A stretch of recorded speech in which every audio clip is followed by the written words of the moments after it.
Twist family ಸಿನಿಮಾದ ನಿರ್ದೇಶಕನಾಗಿ with love ಸಿನಿಮಾದ ನಾಯಕನಾಗಿ ಜನಪ್ರಿಯ ಗಳಿಸಿರುವ ಅಭಿಷೇಕ್ ಜೀವಂತ್ ಇದೀಗ ಹೀರೋ ಆಗಿ ಮತ್ತೊಂದು ಸಿನಿಮಾದಲ್ಲಿ ನಟಿಸ್ತಾ ಇದ್ದಾರೆ.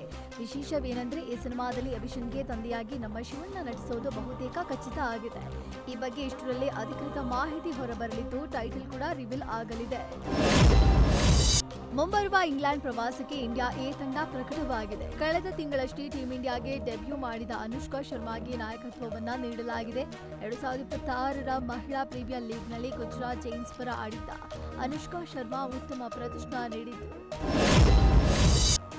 ರಾಜಸ್ಥಾನದ ಪಾಲಿಯಲ್ಲಿ ಅಡುಗೆ ಅನಿಲ ದರ ಏರಿಕೆ ಖಂಡಿಸಿ ಸಾರ್ವಜನಿಕರು ಸಿಲಿಂಡರ್ಗೆ ಹಾರ ಹಾಕಿ ಅಣುಕು ಶವಯಾತ್ರೆ ನಡೆಸುವ ಮೂಲಕ ವಿಭಿನ್ನವಾಗಿ ಆಕ್ರೋಶ ವ್ಯಕ್ತಪಡಿಸಿದ್ದಾರೆ. ಈ ವಿದ್ಯಮಾನವನ್ನು ಚುನಾವಣಾ ಬಿಲ್ ಅಂತ ಕರೆದಿರುವ ವಿರೋಧ ಪಕ್ಷದ ನಾಯಕರು ಕೇಂದ್ರ ಸರ್ಕಾರದ ವಿರುದ್ಧ ಸಾಮಾಜಿಕ ಜಾಲತಾಣಗಳಲ್ಲಿ ತೀವ್ರ ವಾಗ್ದಾಳಿ ನಡೆಸ್ತಾ ಇದ್ದಾರೆ. ಶೃಂಗೇರಿಯ ಅಂಚೆ ಮತಗಳ ಮರು ಎಣಿಕೆಯಿಂದ ಏನೋ ಪಿತೂರಿ ಇದೆ ಅಂತ ಡಿಸಿಎಂ ಡಿಕೆ ಶಿವಕುಮಾರ್ ಹೇಳಿದ್ದಾರೆ. ಈ ದೇಶಕ್ಕೆ ಇಂತಹ ಕ್ರಿಮಿನಲ್ ಆಕ್ಟಿವಿಟೀಸ್ ಮಾಡ್ತಾರೆ ಅಂತ ಯಾರೂ ಊಹೆ ಮಾಡಿರಲಿಲ್ಲ ಅಂತ ಡಿಸಿಎಂ ಡಿಕೆ ಶಿವಕುಮಾರ್ ಪರೋಕ್ಷವಾಗಿ ಬಿಜೆಪಿ ವಿರುದ್ಧ ವಾಗ್ದಾಳಿ ನಡೆಸಿದ್ದಾರೆ. ಮಾಜಿ ಶಾಸಕ ಜೀವರಾಜ್ ಯಾವ ರೀತಿ ಅಧಿಕಾರಿಗಳನ್ನ ಬಳಸಿಕೊಂಡು ದುರುಪಯೋಗ ಮಾಡಿದ್ದಾರೆ ಅನ್ನೋದಕ್ಕೆ ಇದೊಂದು ದೊಡ್ಡ ಸಾಕ್ಷಿ. ಇದರ ಬಗ್ಗೆ ರಿಪೋರ್ಟ್ ಬಂದಿದ್ದು ಇದನ್ನ ಗಂಭೀರವಾಗಿ ಪರಿಗಣಿಸ್ತೀವಿ ಎಂದಿದ್ದಾರೆ.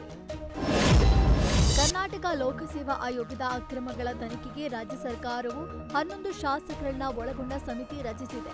ಆದರೆ ಈ ತನಿಖಾ ಸಮಿತಿ ಸದಸ್ಯರ ಆಯ್ಕೆಗೆ ಕೆಎಸ್ ಆಕಾಂಕ್ಷಿಗಳು ಹಾಗೂ ಹೋರಾಟಗಾರರು ತೀವ್ರ ವಿರೋಧ ವ್ಯಕ್ತಪಡಿಸಿದ್ದಾರೆ.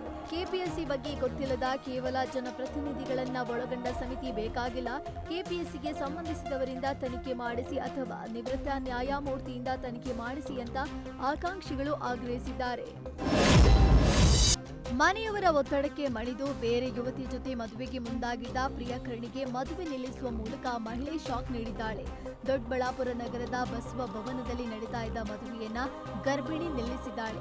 ಕುಮಾರಿ ಮಾತಾ ಕಳೆದ 1 ವರ್ಷದ ಹಿಂದೆ ಕೇರಳ ಮೂಲದ ಮಹಿಳೆಯನ್ನ ಪ್ರೀತಿಸಿ ಮದುವೆಯಾಗಿದ್ದ. ಆದ್ರೀಗ ಕುಟುಂಬದ ಒತ್ತಡಕ್ಕೆ ಮಣಿದು ಮತ್ತೊಂದು ಮದುವೆಗೆ ಸಿದ್ಧನಾಗಿದ್ದಾನೆ ಅಂತ ಆರೋಪಿಸಲಾಗಿದೆ. ಈ ವಿಷಯ ತಿಳಿದ ಗರ್ಭಿಣಿ ತಡರಾತ್ರಿ ಕಲ್ಯಾಣ ಮಂಟಪಕ್ಕೆ ಆಗಮಿಸಿ ಮದುವೆಯನ್ನ ತಡೆದಿದ್ದಾಳೆ.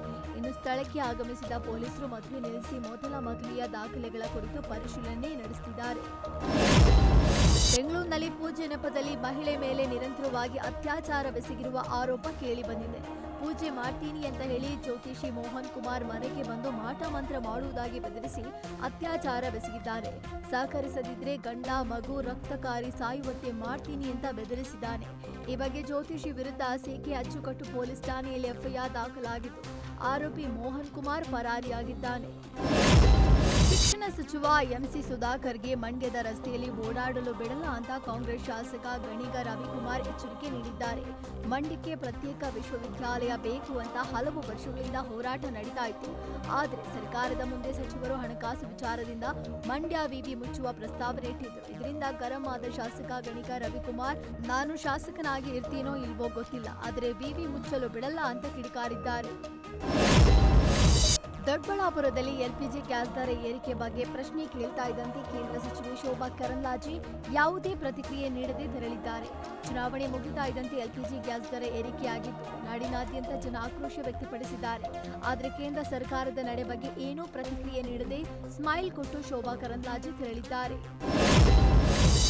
ರಣ ಬಿಸಿಲನ್ನ ತಡೆಯಲು ಬೆಳಗಾವಿಯ ಟ್ರಾಫಿಕ್ ಪೊಲೀಸ್ ಹೊಸ ಐಡಿಯಾ ಮಾಡಿದ್ದಾರೆ. ಕಣ್ಣು, ಹಣೆ ಹಾಗೂ ಮುಖ ತಂಪಾಗಿರಲು head constable Shailesha Sadalagi solar cap ಧರಿಸಿದ್ದಾರೆ. ಬಿಸಿಲಲ್ಲೂ ರಿಲ್ಯಾಕ್ಸ್ ಆಗಿ ಡ್ಯೂಟಿ ಮಾಡ್ತಿರುವ ಪೊಲೀಸಪ್ಪನ ಐಡಿಯಾ ಎಲ್ಲರ ಮೆಚ್ಚುಗೆಗೆ ಪಾತ್ರವಾಗಿದೆ.